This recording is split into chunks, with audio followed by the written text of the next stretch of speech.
kusoo dhawaada wasiirka Filimis magacaygu waa wasiirka okay sida wada ognahay kulay maanta taariikhda waa 6 waa maalin Arbaca shalay waxay ahayd 5 sida ognahay ama wada sugeynay shir weyn ay jiray oo lagu qabanay Jarmalka ee hogaaminaysay isheeg Frau Angela iyo madaxda ka socoto maamul goboleedyada dalka ilaa 16 gobol waaye madaxdoodii shirkana macnaha sababta loo qabto waxay tahay because 10ka bishan hadda macnaha maanta 16keeda lockdown ku ekaa marka badanaa waxay sameeyaan mar walba oo waqti la xadido 5 maalin ka hor yani matala Jamalka marka fiiriso Soomaalida waxay kaga fiican yihiin Soomaalida markay wax qabsadaan ama waqti meel qabsadaan wixii markii la gaar kadib arinta laga fadhiisanaa may dadkan Jamalka ama European ka wada sameeyay ma aqaan Jamalka waxa aan kaga yaa waxay tahay shay hadii qaanuun la sameeynayo ama wax go'aan lagu gaarayo xilligii inta la gaaro 5 maalin ka hor ama waqti ka hor waa in laga fadhiistaa si wax laga yeelaa wax la isla ogaa meel la isla dhigaa ma fahanteen marka kulay shirka kulay shalay waxa laga hadlay in hadii waqti lagu daraayo iyo hadii macnaha wax bulshada nolosha ku soo laabanayso kulay sida dadka inta badan ay ogaayeen shirka ka hor wararka si hoos ku soo gaarayo waxa iska cadeed ilaa bisha 31 wax xubsaasina ku sii soconayaan waxba ay sii xirnaanayaan marka cala kulli xal shirka markuu dhamaaday kadib Frau Angela marka shajaraa'id ay qabatay waxyaalo badan ay macnaha ugu hadashay marka waxaan isku dayay inaan soo koobo waxyaalaha muhiimka markaas oo macnaha isleeyahay bis muhiimadda bis inaan soo koobo hadalkeeda kood horta wuxuu ku bilaabatay ii sheegeen in dadka macnaha u hambaliyayso maadaama sanad cusub la galay iyo fasaxii Christmaskii waxa soo kale macnaha u gashay kadib xaamid labaad ee kaas waxa kamid ah xaaladaha dadka midalan jiraan ama cudurka midalan corona qabo laakiin ma ka hadlin tirada inta marayso sababta keenayso waxa lahay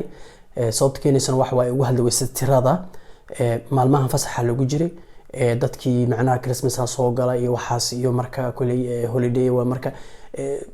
tastigii wixii dhan waa kala yaraadeen macnaha iyadoo lockdown sii jiray Christmas soo galay marka holiday dhan waa kala xirmay macnaha dad badan xataa tasti ma sameeyeen marka xaqiiqda marka tira sax lama hayo sadarteeda kama hadlin tirada inta marayso bis laakiin si guud ay uga hadashay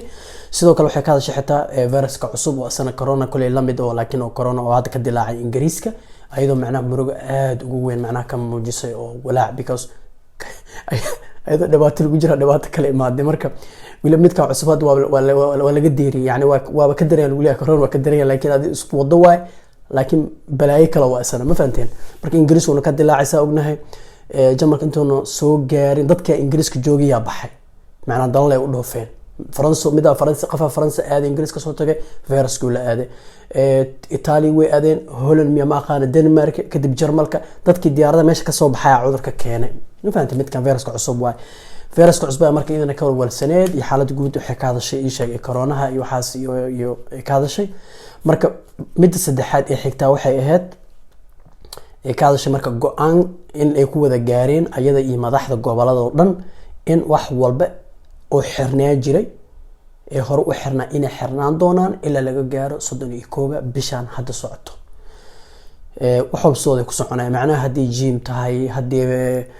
maxalla kindergarten tahay meesha ilmaha lagu haayo hadii iskuulada tahay inkastoo arinta iskuulada aad la isku haysto laakiin adiga waa siisu ku sii xirnaanaysa marka waxyaalo wax walba xirnaan jir waa xirnaanayaan خلاص لكن دكامده wax walba ay furnaanayaan macnaha shaqadii la aaday iyo dukaamada cad wax laga iibsanaa waxaas waa daruuriga waa laakiin wax walba xirnaan jir soo ku xirnaanaya ilaa laga gaaro 31 bishan hadii ilmaha guri ku joogeen oo iskoolkoodii waxooda xirnaa ilmaha yar hadii kindergartenkooda xirnaa macnaha mashruucda atfaalka caruurta lagu hayo xirneed wax walba soo ahaana wax isbedelay malaha ilaa laga gaaro 31 bishan bis waxa xooga qodobka kale xiga wuxuu yahay waxa xooga ziyaadiyeen qaanuunka lagula dhaqmaayo dadka si loo xadido socodkooda mesela kulanka iyo waxaas iyo macnaha way si adkeeyeen tusaalahan waagu waxay dhahayeen familkan waa la kulmi karaa familkan hadii familkan dhowr intaas ka koobay intaan kan familkan ay badan yihiin oo kala dhowr baahiyiin oo isla family yihiin waa macnaha shuruudu iska fududeed way hore hadda waxay ku soo koobeen tusaalahan hadii مثلا family abooqanaysid oo مثلا ina adeerta ina abtiga مثلا guriga deganta ina qaba caruur ay haysta adiga waxa rabta adiga iyo islaantada caruurta ina booqatin hadda mamnuuc waay hadda caadi loo mamnuucay keli adaa bixi karo ama xaaskaaga bixayso yani familkan dhan haduu la kulmaa famil kale waa inuu hal qof ka yimaada yani hal qof waa inuu la kulmaa yani ana baxayo famil oo la kulmi kara laakiin haduu qof kale ila socdo beertaan waa noo dhamaatay macnaha waxa waa sharciga ku qabanayo dadkan waxa waay waxay caan ku yihiin ganaax marka Soomaalida waxa leeyahay marka is ilaaliyaan oo kulankaas badan iyo ziyaarada iyo waxaas iyo waqti fiican lagu jiro marka dhiba ka soo gaari karo taasoo kale waa la xadiday oo macnaha familka hal qof la kulmi kara taas macnaha hada aad wax cusub ee zaaid lagu soo daray jamarka isku wada mid ma ahan gobolada qaar dadka xaaladoodii aad ay u bateen marka kulay waa isku daya linkina soo dhigo description ko isku daya si aad ogaatid meelaha la xadiday inay gobolkaada inuu kamid yahay iyo inuu kamid yahay hadda waxaan ogaay 3 gobol Saxon ka hadda joogo iyo Bayer iyo gobolka kale hadda aniga bariga oo isna nagu dhigan oo Turigan la dhahay kuwaas hadda calaamad guduud saarno dadkii xaaladaha aad ugu batay macnaheedu maxaa waay taas macnaheedu waxay ka dhigantaa hadii gobolada xaaladaha uu ku badan yahay ka socotid mamnuuc waay in gobol kala booqtid mamnuuc aslan because way xadideen waxay dhaheen goboladan oo cudurku uu ku badan yahay hadii aad ku nooshahay ama aad degan tahay maxaa qasab noqoto marka ma ka fogaan kartid 15 kilomitir 5 kilomitir wax yar waa macnaha meesha aad degan tahay ma ka bixi kartid waa مثلا زيارة ما جرت سكيلو ميل أتي كرت الملا ما فهمتين يعني هدي مثلا قبل أنا أدقنت هاي أو سكسني باير يتريك عند أدقنت تصالحان كوكل كل واجنا وصور لقي دونا لينك إذا كافيرن دونه هدي شقة صعدة كلا ضروري واي هدا حنون صنع يستهل صعدة ضروري واي هدا دكان حكسو يبسنا ضروري واي سيدا كلا عادي تسوق سمينا يمعناها اسكسو دكابي سنة ميلاتها إنك سو ميل فرنا وحول بسود يحرين ومولالك وإحنا يحرين هدنا gobolada siiba cudurku uu ku batay 15 kilomitir meel ka fog ma aadi kartid hadii kale ganaaxa dhakabtay ma fahanteen ganaaxana ogtiin sheekadiis ma sahlano waxyaalaha marka goboladan cudurku ku badan yahay qofka haduu doctor aada waa iska caadi haduu balan haduu shaqo aada waa iska caadi haduu isbitaalka caadi waa iska caadi waxyaalaha daruuriga waxaas wax dhibaato ma laha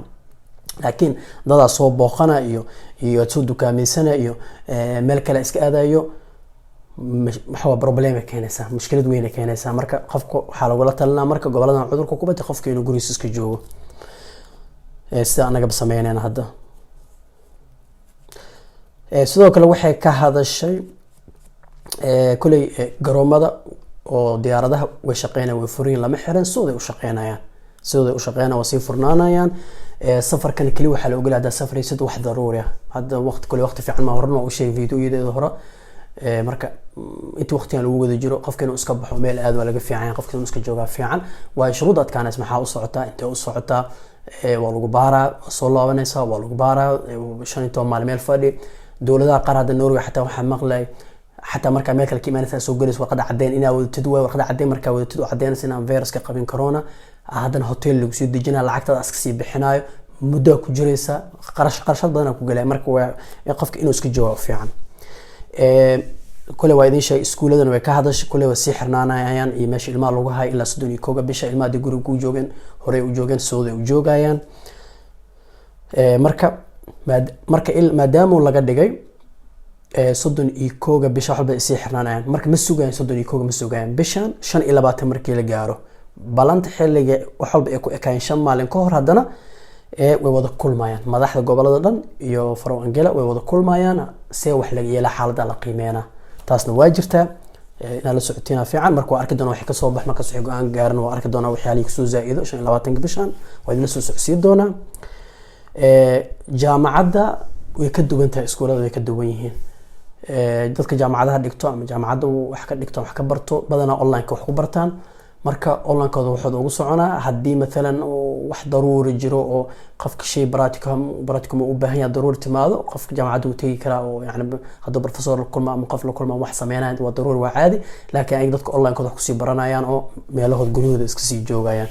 marka wali waxyaalaha saas muhiim oo zaidka ma ku jirin shirkaas dhacay ilaa marka laga reebo gobolada kule link waa isoo dhigi doonaa hoos goboladan oo hadda ani hadda ogahay Saxon iyo Turigan iyo Bayer ogahay ku kala jiraan waa soo fiirina kale waa idin soo dhigaa linkeyga hoos dadka degan meelahaas cuduradii ku batay macnaheedu maxaa waaye safar ma jiro ziyaaro ma jirto meel ma aadi kartid xataa gurigaaga macna daro 15 kilomitir meel ka fog ma tagi kartid mamnuuc waaye ilaa isa idin sheegay isbitaal inaad u socotid inaad doctor balan leedahay inaad shaqo u socotid bas ma fahanteen markoo kale waa walaalkiina wasiirka idin kaga tagay in nabadgeliyo fadlan anaga ilaa subscribe iyo video ina like saartaan iyo asxaabta la sii share gareysan bye bye